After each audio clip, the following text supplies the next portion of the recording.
CCTV terlihat pelaku melakukan aksi perampokan pada seorang nasabah di area parkiran salah satu bank swasta di Jalan Gunung Bawakaraeng, Makassar. Korban yang baru keluar dari bank usai melakukan penarikan uang didatangi pelaku di dalam mobilnya dan mengambil uang yang disimpan korban di dalam kantong kresek.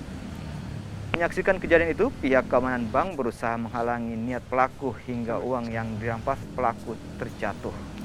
Merasa dihalangi, pelaku akhirnya nekat menusuk pihak keamanan bank dan membawa kabur sisa uang korban sebesar 5 juta rupiah. Berdasarkan rekaman CCTV dari lokasi kejadian, polisi kini melakukan pengejaran terhadap pelaku. Diduga dua pelaku dengan menggunakan motor. Jadi disitulah terjadi tarik menarik antara korban dengan para pelaku, sehingga mengakibatkan uang korban berhamburan, dan dengan adanya kejadian itu dibantu diamankan oleh security atau satpam yang ada di Bank Danamon tersebut.